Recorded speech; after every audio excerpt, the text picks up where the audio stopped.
Subscribe कीजिए हमारे channel को जिसका नाम है लीड कोचिंग और बेल आइकन वाला बटन दबाना मत भूलिएगा क्योंकि आने वाले समय में हम इसी hello guys, I welcome you all.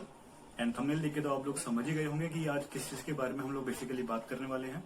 जी हाँ, आज हम बात करेंगे all India slide entrance test SET3 के बारे में, जो कि बेसिकली उन स्टूडेंट्स के लिए है जो कि डिप्लोमा किसी इंस्टीट्यूट से करके अब वो फाइनली डिग्री में एडमिशन लेना चाहते हैं, BE या BTech में, किसी भी कोई भी ट्रेड में एडमिशन लेना चाहते हैं और वो स्लाइड में बेसिकली स्लाइड में एडमिशन लेना चाहते हैं।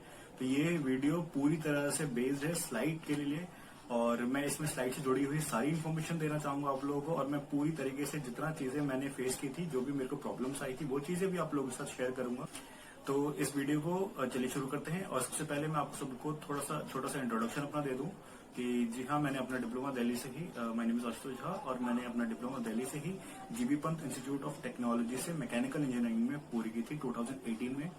और मैंने अपने सेकेंड ईयर में यानी कि 2017 में ही मैंने GCC के बारे में इसी तरह किसी वीडियो के थ्रू देखा था और मैं वहां गया था और मुझे मुंजाल सर मिले और उसके बाद सारी चीजें मेरे को उन्होंने बताई और प्रोसेस बताया मेरे को सारी चीजों का। और उसके बाद फिर मैंने GCC में फाइनली एडमिशन लिया और मैंने ऑल लीड के लिए ऑप्ट किया था। और उसके बाद फिर मेरी ईयर लॉन्ग प्रोसेस के बाद जब 2018 में मैंने एग्जाम दिया तो मेरी स्लाइड में एक्चुअली 115th रैंक आई थी और मेरे को मैकेनिकल इंजीनियरिंग मिल गया था। उस टाइम में मैकेनिकल इंजीनियरिंग के दो कोर्सेज वहां पे अवेलेबल थे, स्पेशलाइजेशन दो थी।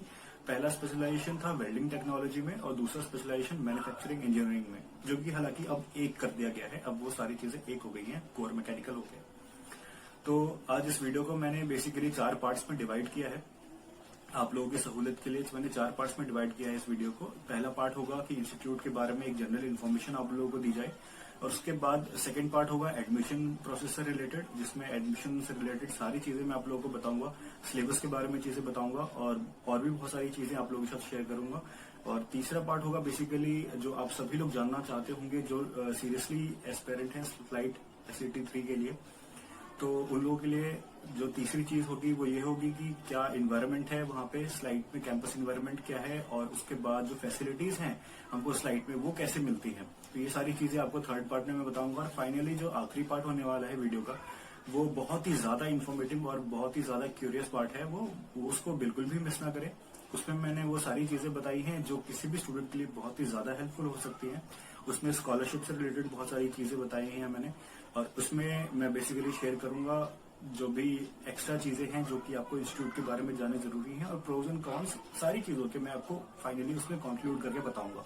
और साथ ही साथ मैं अपना एक्सपीरियंस भी आप लोगों के साथ शेयर करूंगा, जो कि मैंने GCC के थ्रू जो भी चीजें मैंने सीखी और कैसे मैंने इम्प्लीमेंट किया और मेरी कैसे वो रैंक आई और मेरे को कैसे एडमिशन मिला। बेसिकली मैं सारी चीजें आप लोगों के साथ वो आज शेयर करने वाला हूँ। चलिए, सबसे पहले इंस्टीट्यूट की अगर बात करें तो मैं आपको बता दूं कि स्लाइड यानी संत Longowal institute of engineering and technology, ये बेसिकली पंजाब के संगरूर डिस्ट्रिक्ट में सिचुएटेड है और it is approved by AICTE under UGC।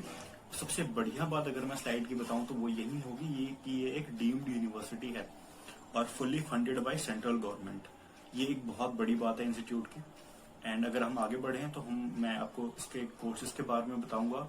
Courses की अगर बात करें तो यहाँ पे आपको 7 तरह के कोर्सेज मिल जाते हैं अंडर ग्रेजुएट कोर्सेज में।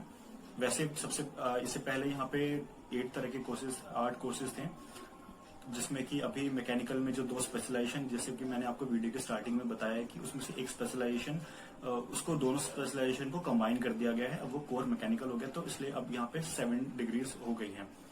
सबसे पहले chemical engineering, food engineering, electrical engineering, electrical electronics engineering, computer science, mechanical engineering and instrumentation and control. ये डिग्रीज आपको यहाँ पे स्लाइड में मिल जाती हैं। और अगर हम आगे बढ़ते हैं तो फीस की बात अगर आती है तो ये फीस की बात मैं आपको लास्ट वाले पार्ट यानी कि मैं आपको हाइलाइट्स में बताऊंगा। ये थोड़ा सा इलेबोरेट करके मैं आपको बताऊंगा, तो ये पार्ट में हाईलाइट में कवर करूंगा। ठीक है, तो आगे बढ़ते हैं एडमिशन प्रोसेस के लिए। तो जैसा कि आप लोगों के स्क्रीन पर दिख रहा होगा, इंस्टीट्यूट के बाद अगर हम एडमिशन प्रोसेस की अगर हम बात करते हैं तो एडमिशन प्रोसेस में आपने देखा होगा कि ये यहाँ पे ग्रुप वाइज आपको चीजें मिलती हैं, group A, group B, group C। तो इससे पहले भी चलिए मैं एडमिशन के लिए यहाँ पे एंट्रेंस की पहले बात कर लेता हूँ। आपको यहाँ पे UG कोर्सेज में एंट्रेंसेस के लिए 2 चीजें हैं। एक तो 4 ईयर डिग्री में एडमिशन के लिए चीजें और 3 ईयर डिग्री में एडमिशन के लिए चीजें। तो हमारे लिए जो इम्पोर्टेंट है वो है 3 ईयर डिग्री के लिए। वैसे 4 ईयर डिग्री में आपको जी मेन्स के थ्रू ही एडमिशन मिलता है, और 4 ईयर डिग्री में 3 ईयर डिग्री में आपको जो चीजें हैं वो दो तरह से चीजें डिवाइडेड की हैं। वो ऐसे कि सबसे पहले आता है वर्टिकल एंट्री और दूसरी है डायरेक्ट एंट्री। वर्टिकल एंट्री खासकर उन स्टूडेंट्स के लिए डिजाइन है कि जिन्होंने डिप्लोमा स्लाइड से ही किया है, जिनका डिप्लोमा स्लाइड से ही है उनके लिए है वर्टिकल एंट्री। और डायरेक्ट एंट्री जो स्टूडेंट्स स्लाइड के अलावा जिन्होंने इंडिया में किसी भी कॉलेज से डिप्लोमा किया है जो कि अप्रूव्ड है, AICTE से है, तो उनके लिए ये डायरेक्ट एंट्री अवेलेबल है, यानी कि आपको डायरेक्ट एंट्री की एग्जाम देनी है। तो ये हो गया एंट्रेंस का एग्जाम जो क्लियर कर दिया मैंने कि डायरेक्ट एंट्री क्या है और वर्टिकल एंट्री। और डायरेक्ट एंट्री में अगर हम आगे बढ़ें तो हमको दिखता है ग्रुप ए, ग्रुप बी और ग्रुप सी। ये चीजें क्या है तो आपको अभी आपके स्क्रीन पर दिख रहा होगा, मैं आपको क्लियर कर देता हूं यहीं से कि ग्रुप ए जैसे आप देख रहे हैं कि इलेक्ट्रिकल एंड इलेक्ट्रॉनिक्स और कंप्यूटर, ये सारी चीजें मतलब कि सर्किट ब्रांचेस आपकी जितनी सारी हो जाती हैं, computer science engineering, electronics and communication engineering, instrumentation and control, electrical engineering, ये सारी सर्किट ब्रांचेस। और या फिर इससे अलग और कोई ब्रांचेस में अगर आपने डिप्लोमा किया है जो कि आपको उसके डिप्लोमा स्ट्रीम के कॉलम में अगर आपको दिख रही हैं वो ब्रांचेस, तो यस आप एलिजिबल हैं ग्रुप ए के लिए। यानी कि आपका ग्रुप ए है, आपका जो 80 मार्क्स का जो क्वेश्चन आने वाला है आपके अपने ब्रांच से वो इसी ए ब्रांच से आने वाला है। यानी कि ए वो वाला क्वेश्चन पेपर में वो वाला जो पैटर्न है वो ए ब्रांचेस के लिए थ्रू आउट सिमिलर रहने वाला है, चाहे वो कंप्यूटर साइंस का स्टूडेंट हो, चाहे इलेक्ट्रिकल एंड इलेक्ट्रॉनिक्स का हो या इलेक्ट्रिकल का हो या फिर इंस्ट्रूमेंटेशन एंड कंट्रोल का हो। तो ये वो जो 80 मार्क्स वाला पैटर्न है वो उसके लिए सेम रहने वाला है पर्टिकुलर ग्रुप के लिए अगर मैं बात करूं तो। उसी तरह से ग्रुप बी जो मैकेनिकल का है, जिसमें आपको जो भी सारे स्ट्रीम्स यहाँ पे दिख रहे हैं इनमें से किसी में भी यदि आपका डिप्लोमा है तो यस आप एलिजिबल हैं किसके लिए, ग्रुप बी के लिए। और आपके पास जो 80 मार्क्स का क्वेश्चन आएगा, क्वेश्चन बैंक आएगा आपके क्वेश्चन पेपर में, वो आपका इस ग्रुप बी से ही रिलेटेड आएगा। इस ग्रुप बी में जितने आपको चीजें दिख रही हैं ये इन सारे ब्रांचेस के लिए एक कॉमन पेपर आएगा। 80 मार्क्स वाला जो है वो पार्ट कॉमन रहेगा आपके लिए। और ग्रुप सी केमिकल, यही चीजें इसमें भी लाजमी है, इसमें भी लागू होती हैं।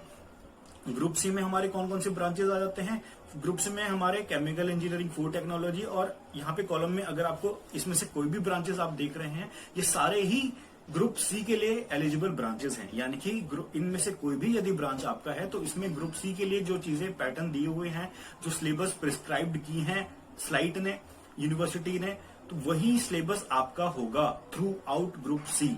यानी कि ग्रुप ए में जितने ब्रांचेस हैं सबके लिए, मैं फिर से रिपीट करता हूं, क्लियरली ध्यान से सुने कि ग्रुप ए में यदि आप ग्रुप ए में आ रहे हैं, ये आप ये टेबल देख लीजिए भली भांति और इसको एक बार ढंग से पढ़ लीजिए। अगर आपका ब्रांच, आपका ट्रेड जिसमें आपने डिप्लोमा किया है वो अगर ग्रुप ए में आ रहा है और आपको ग्रुप ए में ही एडमिशन भी लेना है, ग्रुप ए में ही एडमिशन भी लेना है, तो आपको देखना पड़ेगा कि आप ग्रुप में ए में आ रहे हैं तो ग्रुप ए का जो अपने ब्रांच से जो क्वेश्चन आता है स्लाइड के एंट्रेंस एग्जाम में, जो एक एंट्रेंस एग्जाम में जो पर्टिकुलर एक सेक्शन होता है ब्रांच वाइज क्वेश्चन जिसमें होते हैं, तो आपका वो ए ग्रुप का एक कॉमन क्वेश्चन आएगा उसमें। मतलब कि आपको इलेक्ट्रिकल हो या इलेक्ट्रॉनिक्स या जो भी हो ब्रांच, आपके लिए वो सेम क्वेश्चन होंगे। वैसे ही बी के लिए भी है, आपके वो एग्जैक्टली वही क्वेश्चंस होंगे, आपको काउंट बी में किया जाएगा और आपके रिजल्ट्स भी ग्रुप के अकॉर्डिंग ही होंगे। ऐसा नहीं होगा कि ग्रुप ए बी सी का कंबाइंड रिजल्ट आ रहा है, ग्रुप ए बी सी के अलग अलग रिजल्ट आएंगे। मतलब कि आपकी जो रैंकिंग होगी वो अपने ग्रुप की ही रैंकिंग होगी। ये बहुत ही अच्छी बात है, ये बहुत ही ज्यादा अच्छी बात है कि एक तो आपको अपनी ही ब्रांच के क्वेश्चंस मिल रहे हैं और ऊपर से आपकी जो रैंकिंग है वो भी अपनी ही ब्रांचेस, यानी कि ग्रुप ए के हैं तो ग्रुप ए के ही आपके सारे जो भी रैंकिंग है वो ग्रुप ए में ही होंगी और ग्रुप बी में है तो ग्रुप बी में ही होंगी। ये बहुत ही ज्यादा अच्छी बात है। आपको कॉम्पिटिशन थोड़ा सा यहाँ पे लिमिटेड हो जाता है और एडमिशन की चांसेस भी बढ़ जाते हैं थोड़े से कि यार चलो ठीक है, हो जाएगा, बढ़िया से हो जाएगा ये सारी चीजें। आगे बढ़ते हैं हम इसमें और आपको मैं स्क्रीन पे दिखाता रहूंगा साथ में जहां पे ये सारी चीजें देखने के लिए हैं। आप एक बार पॉज करके स्क्रीन को बढ़िया से वो सारी चीजें देख लीजिए, अपने मुताबिक खुद के सारे डाउट्स उसमें देख के क्लियर कर लीजिए। और यदि इसमें भी चीजें क्लियर ना हो तो आप इंस्टीट्यूट के वेबसाइट पे जाइए, slide.ac.in, वहां से जाके आप अभी एडमिशन प्रोसेस वाले लिंक पे क्लिक कीजिए और वहां से आप ब्रोशर डाउनलोड करिए और तसल्ली से बैठ के ब्रोशर को एक बार पढ़िए। और उसके बाद भी यदि अगर क्लियर नहीं हो रही हैं चीजें तो आपके पास मुंजाज सर अवेलेबल है, और नहीं तो आप मेरे से भी चीजें क्लियर कर सकते हैं, नो डाउट। और पैटर्न हम बात कर लेते हैं SET 3 के पैटर्न के बारे में। तो सबसे पहले मैं आपको स्क्रीन पे भी दिखा देता हूं, जैसे कि आप देख पा रहे होंगे कि general knowledge, mental aptitude and English, ये वाला जो पोर्शन है आपका 150 में से ये वाला पोर्शन 20 मार्क्स का होता है, जो कि आपका टोटल जो आपको 150 नंबर का क्वेश्चन होता है SET 3 और 2.5 घंटे का ये पेपर है, उसमें से आपका 20 मार्क्स वाला जो पोर्शन है वो सीधा सीधा general knowledge, mental aptitude and English, ये मैं कॉमन बात कर रहा हूँ। जहां पे चीजें सेपरेट होंगी वो मैं आपको बता दूंगा। ये चीजें कॉमन रहने वाली हैं, ग्रुप ए में भी, ग्रुप बी में भी और ग्रुप सी में भी ये चीजें तो कॉमन रहने वाली हैं। मैं आपको बताते जाऊंगा साथ के साथ। जनरल नॉलेज, मेंटल एप्टीट्यूड, ये 20 मार्क्स का ग्रुप ए में भी आना है, ग्रुप बी में भी आना है और ग्रुप सी में भी आना है, जो कि डिटेल सिलेबस आप एक बार पॉज करके देख लीजिएगा। मैं आगे बढ़ता हूं। मैथमेटिक्स आता है, फिर आपका अगेन 20 मार्क्स का मैथमेटिक्स है। मैथमेटिक्स के जो भी आपके सिलेबस आपको देख पा रहे होंगे, algebra, trigonometric, coordinate geometry, 3 dimensional geometry, calculus, ये सारी चीजें कॉमन रहेंगी थ्रू आउट ग्रुप्स। ये सारी A, B, C तीनों ग्रुप के लिए ये चीजें कॉमन है। मैथमेटिक्स 20 मार्क्स का उनका भी सभी का आना है। उसके बाद आती है केमिस्ट्री, जो कि 15 नंबर की आपकी आती है केमिस्ट्री, वो 150 में से 15 नंबर की आपकी केमिस्ट्री होगी, ये भी कॉमन रहने वाला है। उसके बाद 15 का आपका फिजिक्स आने वाला है, ये भी चीजें कॉमन रहेंगी। अब जो यहाँ पे गेम चेंजर या फिर जो चीजें अलग हैं, हटके हैं, वो है बेसिक्स इंजीनियरिंग। यानी कि आप अगर ग्रुप ए से हैं तो आपका ग्रुप ए का बेसिक इंजीनियरिंग आने वाला है, जो कि 80 मार्क्स का होगा। ग्रुप बी से हैं तो आपका basics of engineering group B के अकॉर्डिंग आने वाला है, जो कि अगेन 80 मार्क्स का होगा। अब यदि ग्रुप सी से हैं तो basics of engineering group C के आने वाली हैं, जो अगेन 80 मार्क्स के हैं। और मैं आपको डिटेल बता देता हूं, आप अपनी स्क्रीन पे भी देखिए सिलेबस, पॉज करके देख लीजिए एक बार। और वैसे मैं एक बार पढ़ के बता देता हूं आपको कि अगर आपका ग्रुप ए है, electrical and electronics and computer group है, तो आपके 80 मार्क्स के क्वेश्चन इस टॉपिक से आएंगे। Operating system, system software, application development, information technology, data management and organization, introduction to data structure, computer networks, latest technologies, software engineering, ये सारी चीजें, computer system architecture, electronic devices, communication, logic gates, operational amplifier, circuit components, DC and AC bridges, network theorems, electromagnetic and magnetic circuits, measurement and instrumentation और signal conditioning, ये सारी चीजें group A का syllabus है अपने ब्रांच के लिए। यानी कि आप जो भी नो डाउट अगर आप सर के ब्रांचेस में से किसी में भी हो, आपको 80 मार्क्स के लिए ये सारे टॉपिक्स प्रिपेयर करने हैं। ये क्लियर हो गया आप लोगों को। आगे है ग्रुप बी, मैकेनिकल ग्रुप, जिसमें thermal engineering, applied mechanics, strength of material and machine design, fluid mechanics, manufacturing engineering and management, ये सारी चीजें आपकी ग्रुप बी में आनी है। यानी कि आपने जो भी उस अगर कॉलम में से आपका ग्रुप बी वाले में अगर आपका ट्रेड लाई कर रहा है, तो आपके लिए जो 80 मार्क्स के क्वेश्चन हैं वो फॉलोइंग इस टॉपिक्स में से आने वाले हैं। क्लियर। उसके बाद आगे बढ़ते हैं ग्रुप सी में।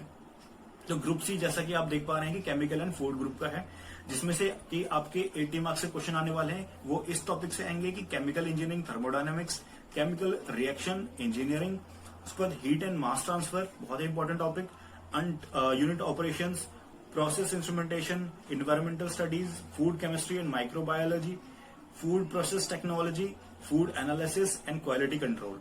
तो यानी कि अगर आप ग्रुप सी में हैं, ग्रुप सी के कॉलम्स में अगर आपका ट्रेड लाई कर रहा है, आपने ग्रुप सी के लिए भरा है फॉर्म, तो आपका जो 80 मार्क्स का पार्ट आने वाला है क्वेश्चन का, वो आपके इस टॉपिक्स में से आने वाले हैं।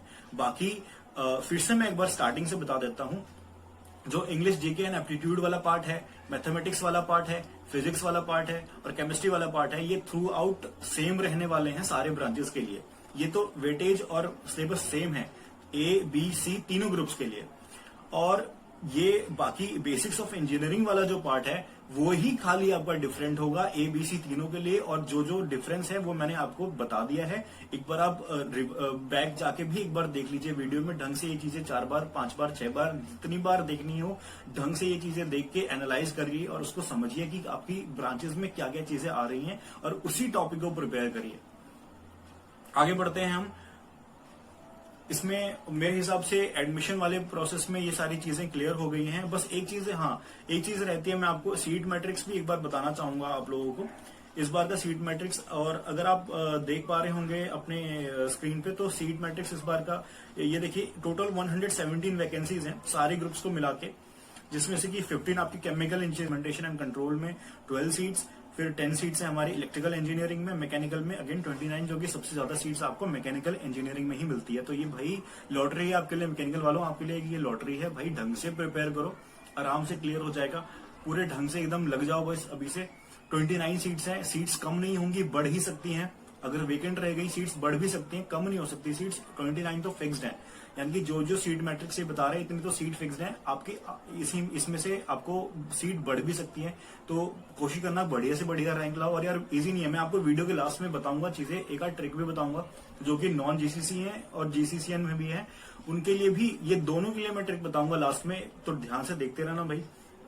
तो ये सारी चीजें क्लियर होगी आपको। एडमिशन प्रोसेस मैंने ये सारी चीजें बता दिया कि किस तरीके से एडमिशन होना है आपका, क्या क्या ग्रुप्स हैं, ग्रुप्स के अंदर की चीजें क्या हैं, सिलेबस क्या है, पैटर्न क्या है क्वेश्चन का, और मैंने आपको सिलेबस भी बता दिया है। और मैं कोशिश करूंगा कि आपको डिस्क्रिप्शन में ब्रोशर का लिंक भी आपको अवेलेबल हो जाए। तो यहां तक मेरे हिसाब से एडमिशन की सारी चीजें मैंने क्लियर कर दी हैं।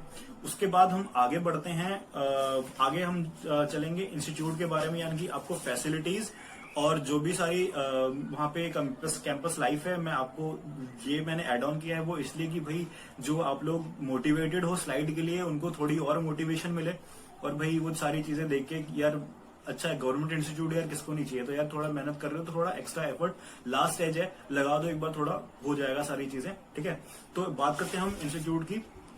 तो उसमें सबसे पहले कैंपस लाइफ और फैसिलिटीज की अगर हम बात करें, तो फैसिलिटीज में मैं आपको बता दूं, सबसे पहले आपको यार इंजीनियरिंग अगर स्टूडेंट हो तो सबसे पहले आपको वर्कशॉप्स चाहिए, जो कि यहाँ पे आपको वेल इक्विप्ड वर्कशॉप्स मिलती हैं। मैं आपको पर्सनलाइज एक्सपीरियंस बता रहा हूँ भाई, मैकेनिकल वालों के लिए तो वरदान है भाई, वर्कशॉप्स का आपको बहुत सारी चीजें मिलती हैं। और मैं आपको हाईलाइट्स में बहुत सारी चीजें बताने वाला हूँ, हाईलाइट्स में मैं बहुत सारी टेक्निकल क्लब्स के बारे में भी चीजें बताऊंगा, तो आप जुड़े रहना, ढंग से देखना, सारी चीजें बहुत ही इन्फॉर्मेटिव चीजें बता रहा हूँ, बहुत ही स्पेशल चीजें हैं। और सबसे पहले हाँ मैं बताया था आप लोगों को कि हाँ आपको वर्कशॉप्स की इंपॉर्टेंस सबसे ज्यादा है आप लोगों के लिए। तो यस, आपको वर्कशॉप्स बहुत ही वेल इक्विप्ड वर्कशॉप्स मिलती हैं, हाई प्रोफाइल वर्कशॉप्स भी हैं।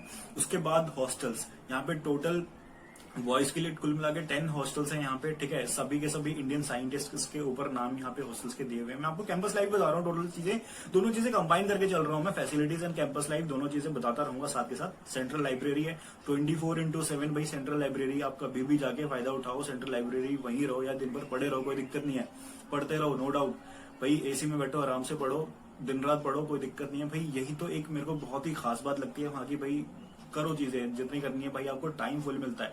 मैं जिस टाइम आपको प्रिपेयर कर रहा था स्लाइड के लिए, उस टाइम मैंने ऐसे ही कोरा पे भी और ऐसे ही यूट्यूब पे भी वीडियोस देखी थी, तो मेरे को वहां पे एक कमेंट ना बहुत ही कॉमन चल रहा था कि भाई आपके पास वहां पे आपको बहुत ही फ्री टाइम मिलता है भाई, करियर खराब भी हो जाता है भाई, सोते रहते हो पूरा दिन, ये वो। भाई आप देखो अपने नजरिए से, भाई आपको पूरा टाइम मिलता है यूटिलाइज करने के लिए। क्लासेस के बाद आपको इतना टाइम मिलता है, आप जाओ यार सेंट्रल लाइब्रेरी में बैठो 24/7, कोई दिक्कत नहीं है, गेट की प्रिपरेशन करो, आगे क्या करनी है प्लेसमेंट की प्रिपरेशन करो, बहुत टाइम आपके पास मिलता है। ये एक बहुत बड़ी बात है डीम्ड यूनिवर्सिटीज में, ये आपको है कि थोड़ा टाइम मैनेजमेंट आपको अब बहुत थोड़ा इजी हो जाता है आपके लिए। और यहाँ पे वही बात है कि अगर आप खुद अगर थोड़े से सिंसियर हो ना यार, बहुत ही ज्यादा अपॉर्चुनिटी है ये आपके लिए कि आपको इतना टाइम मिल जाता है और आपके पास इतनी फैसिलिटीज अवेलेबल हैं, 24/7 वाली फैसिलिटीज अवेलेबल है, सेंट्रल लाइब्रेरी है, स्टडी सेंटर्स हैं, तो वहां पे जाके आप पढ़ो और उसको सारी चीजें ऑर्गेनाइज करके अपना शेड्यूल इस तरह से बनाओ कि यार आपको टोटल आपकी ये जो 3 साल है ना, आपको गेन ही गेन होता रहे। उसके बाद बात करता हूँ हेल्थ सेंटर के बारे में। हेल्थ सेंटर आपकी फैसिलिटी आपके पास अवेलेबल होती है यहाँ पे, जहाँ पे कोई भी ऑब्वियसली यार इंस्टीट्यूट के अंदर ही है ये सारी हेल्थ फैसिलिटीज। उसके बाद swimming pool, yes obviously extra enjoyment के लिए स्विमिंग पूल भी अवेलेबल है कैंपस के अंदर। और इंटरनेट फैसिलिटी बहुत इंपॉर्टेंट है, इंटरनेट फैसिलिटी सारे स्टूडेंट्स के लिए, हॉस्टलर्स के लिए तो है ही है, बाकी जो आउटसाइड यानी कि डे स्कॉलर्स हैं उनके लिए भी इंटरनेट फैसिलिटी, रोज का 1 GB डेटा आपको इंटरनेट फैसिलिटी वहां पे मिलता है यार। ऑब्वियसली ये जो सारी फैसिलिटीज हैं यार, ऑब्वियसली IIT लेवल की फैसिलिटीज यहाँ पे आपको मिल जाती हैं इंस्टीट्यूट के अंदर। और ये हालांकि IIT बनने भी वाला था इस बीच में, तो IIT रोपड़ वहां पे ये ना बन के IIT रोपड़ का फॉर्मेशन हुआ ऑब्वियसली, और एक स्टेट में 2 IIT हो नहीं सकती, तो अभी ये दिक्कत है थोड़ी सी बस। उसके बाद बैंक, पोस्ट ऑफिस, ये सारी चीजें आपको कैंपस के अंदर ही मिलती हैं। शॉपिंग कॉम्प्लेक्स, ये सारी चीजें भी, शॉपिंग कॉम्प्लेक्स भी आपको इसके अंदर है। उसके बाद sports complex, student activity centre जहाँ पे सारी चीजें हैं अवेलेबल, जो भी स्पोर्ट्स वगैरह आपको किसी भी चीज में इंटरेस्ट हो, सारी चीजें अवेलेबल है स्टूडेंट एक्टिविटी सेंटर में। और अगर मैं एक्स्ट्रा करिकुलर एक्टिविटीज की बात करता हूँ, एक्स्ट्रा करिकुलर एक्टिविटीज में आपको NCC भी वहां पे मिल जाता है इंस्टीट्यूट में, और NSS, ये दोनों वहां पे चीजें अवेलेबल हैं। और उसके बाद ट्रेनिंग एंड प्लेसमेंट सेल, बहुत ही इंपॉर्टेंट, बहुत ही अच्छा ट्रेनिंग एंड प्लेसमेंट सेल भी है भाई। प्लेसमेंट भाई मैकेनिकल वालों के लिए तो बहुत ही अच्छी बात है। मैकेनिकल की काफी अच्छी रेप्यूटेड कंपनियां आती हैं, वैसे लास्ट ईयर तक भी आई हैं। इस बार का पता नहीं क्या प्लेसमेंट सिनेरियो होने वाला है, मैं इसकी कोई गारंटी नहीं ले सकता, क्योंकि लॉकडाउन आपको पता ही है यार, पूरा इकोनॉमिकली क्या हालत हो गई है इंडिया में अभी, तो ये चीजें थोड़ा सा इफेक्ट करने वाली हैं। हालांकि अभी तक का रेपुटेशन अच्छा रहा है। और उसके बाद मैं आपको बताता हूँ थोड़ा सा, ऑब्वियसली आप लोगों को कल्चरल एक्टिविटी की चीजें भी जानने में थोड़ा इंटरेस्ट अगर होगा, अगर कैंपस लाइफ की अगर हम बात करें, तो मैं वहां पे ये एड ऑन भी करना चाहूंगा कि हाँ, यहाँ पे टेक्निकल फेस्ट भी होते हैं भाई, ऑल इंडिया लेवल के टेक्निकल फेस्ट ऑर्गेनाइज होते हैं। और इस साल भी होने ही वाला था मार्च में, और ये लॉकडाउन हो गया था, इसकी वजह से ये डेट्स एक्सटेंड हो गई हैं। अब अगस्त या सितंबर में जाके कहीं ये टेक्निकल फेस्ट होगा। ऑब्वियसली आप लोग भी आ चुके होंगे स्लाइड में, और होपफुली मिलूंगा आप लोगों से भी। मिलना आप लोगों को भाई, एडमिशन हो जाएगा तो आगे मिलना है यार। उसके बाद बताता हूँ, कल्चरल फेस्ट होता है, cultural fest, socio cultural fest भी होता है, मधुरम, ये पूरा ईयरली फेस्ट होता है हमारे पास कल्चरल, जिसमें कि भाई सारे ऑल इंडिया लेवल की सारी चीजें, मतलब कि ऑब्वियसली यार स्लाइड में जब ऑल इंडिया लेवल पे टेस्ट हो रहा है, यहाँ पे स्लाइड में पूरे इंडिया से स्टूडेंट्स आ रहे हैं भाई। आपके पास त्रिपुरा के भी स्टूडेंट्स हैं, साउथ में तमिलनाडु के भी, केरला के भी स्टूडेंट्स हैं, पंजाब के हैं, जम्मू के हैं भाई, हरियाणा के हैं, उसके बाद दिल्ली से हैं, मतलब कि आपको सबसे ज्यादा बेसिकली बिहार से स्टूडेंट्स वहां पे बहुत ही ज्यादा हैं, और हर स्टेट के स्टूडेंट्स वहां पे आपको देखने को मिलते हैं। तो उसी तरह से आपको वैरायटीज वहां पे आपको कल्चरल में भी देखने को मिलती हैं, तो ये सारी चीजें हैं अवेलेबल वहां पे। तो मैंने आपको एक कैंपस लाइफ और फैसिलिटीज जो भी चीजें हैं आपको बारे में, इसकी चीज के बारे में आपको एक ब्रीफ कह लीजिए इन्फॉर्मेशन अब तक मैंने जितनी पहुंचानी थी मैंने पहुंचा दी है। उसके बाद तो बारी आ गई है हाईलाइट्स की, तो इसको बहुत ही केयरफुली सुनना आप लोग। इसमें बहुत ही ज्यादा इन्फॉर्मेशन मैंने हाईलाइट्स में कोशिश करी है कि आपको ज्यादा से ज्यादा चीजें डिलीवर करूं, और ज्यादा से ज्यादा आपको मोटिवेशन यहाँ से मिले इस पार्ट से बेसिकली। और तो सबसे पहले हाईलाइट्स में मैं आपको जो चीजें वहां पे छोटी थी एडमिशन वाले, एग्जामिनेशन वाले पार्ट में, तो आपको मैं पहले बता दूं। और उससे भी पहले एक छोटी सी चीज, मैंने इससे पहले आप लोगों के साथ हॉस्टल के बारे में चीजें डिस्कस करी थी फैसिलिटीज वाले पार्ट में, तो उसमें मैंने बॉयज हॉस्टल के बारे में तो बताया था, पर गर्ल्स हॉस्टल के लिए मैं बताना वहां पे मैं मिस कर गया, I am sorry for that. जी हाँ, बॉयज एंड गर्ल्स के लिए दोनों हॉस्टल फैसिलिटीज अवेलेबल है। चलिए अब आगे बढ़ते हैं फीस पे।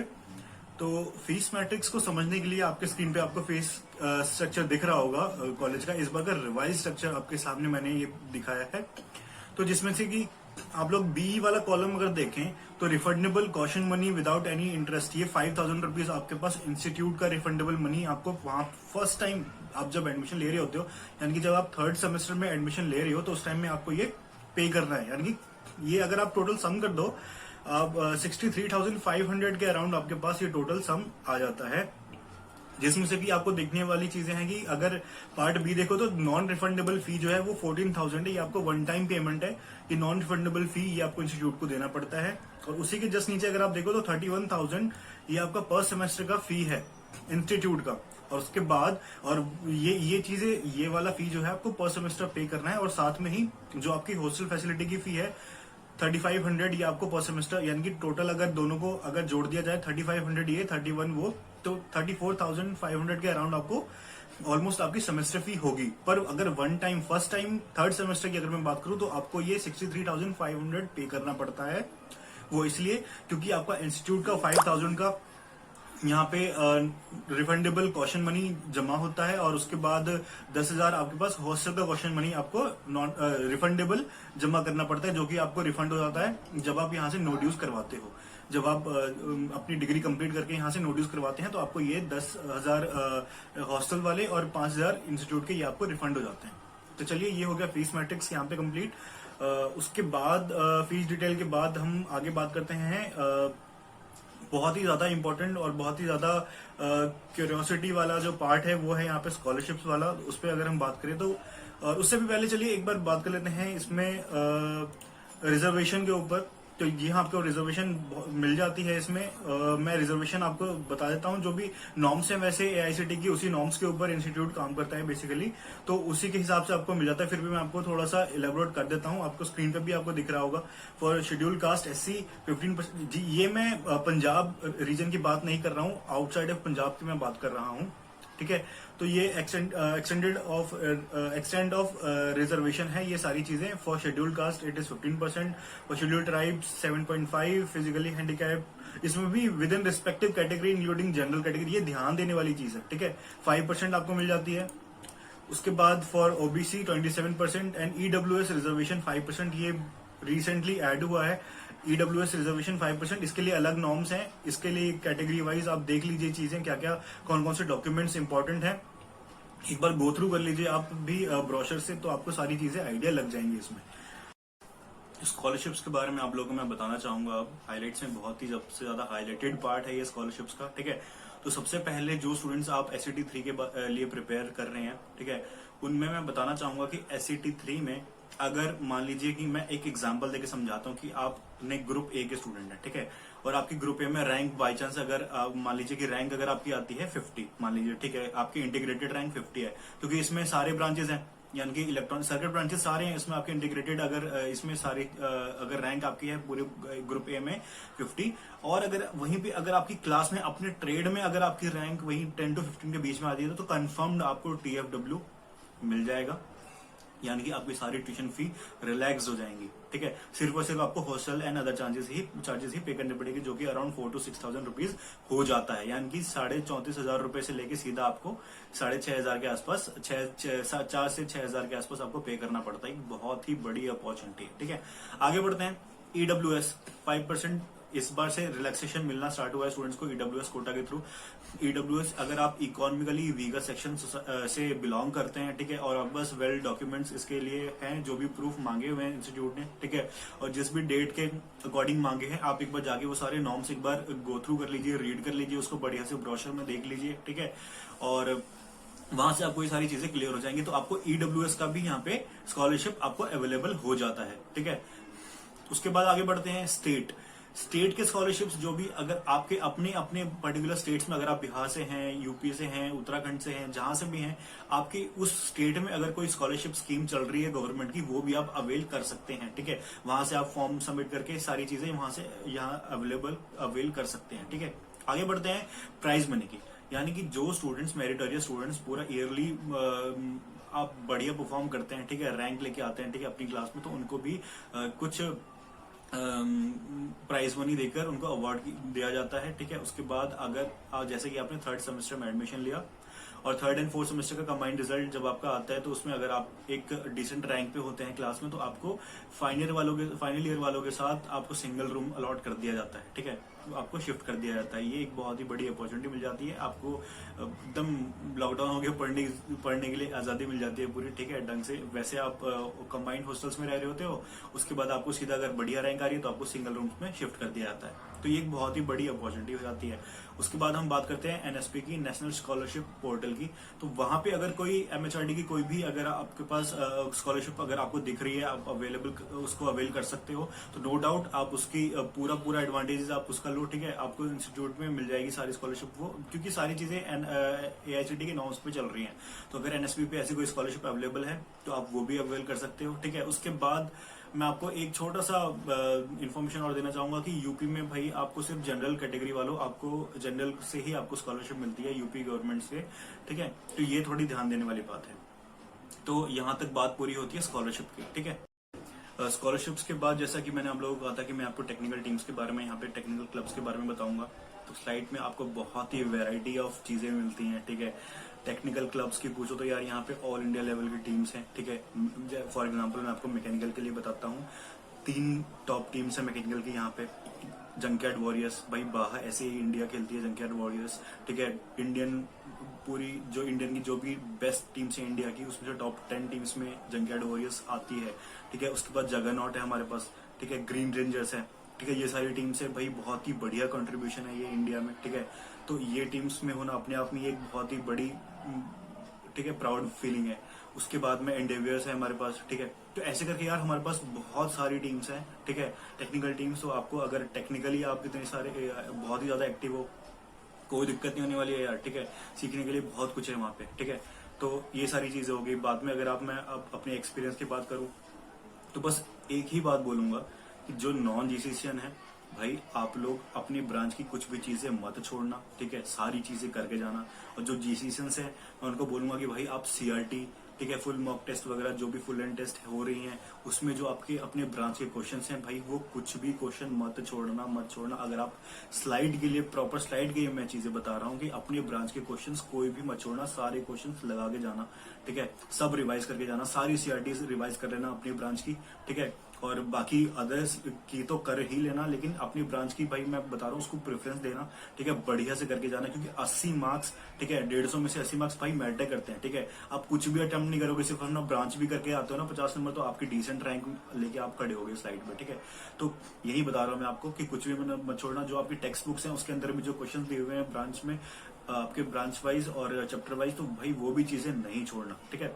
बस इतनी सी बात है, मैंने भी बस इतना ही किया था। और जिन स्टूडेंट्स ने अभी तक सीरियसनेस नहीं दिखाई है, या फिर जो भी अभी तक सीरियस नहीं थे, जिन्होंने सीरियस प्रिपरेशन नहीं की, कोई बात नहीं, अभी करना चाहते हो आराम से उठाओ, टेस्ट सीरीज उठाओ, जितनी सारी हुई हैं उठा के सारी टेस्ट सीरीज कर लो, रिवाइज कर लो, सारे क्वेश्चन बाय हार्ट कर लो यार, ठीक है। कुछ दिनों की बात है, फिर भूल जाना, कोई दिक्कत नहीं है। बस एग्जाम निकाल लो एक बार, ईडब्ल्यूएस कह रहा हूँ, टीएफडब्ल्यू ले लो एक बार, आराम से बैठो, कोई दिक्कत नहीं है। सारी ट्यूशन फी आपको रिलैक्स हो जाएंगी, आराम से सिर्फ और सिर्फ हॉस्टल चार्जेस और अदर चार्जेस देने हैं। आराम से बैठो गवर्नमेंट इंस्टीट्यूट में, सेंट्रल फंडेड इंस्टीट्यूट में, ठीक है। तो ये चीजें आपको मोटिवेशन के लिए काफी है, ठीक है। All the best. एग्जाम्स बहुत ही ज्यादा क्लोज आ चुके हैं, ठीक है। अभी एकदम फुल थ्रॉटल देके स्टार्ट कर दो प्रिपरेशंस। और thank you for watching this video.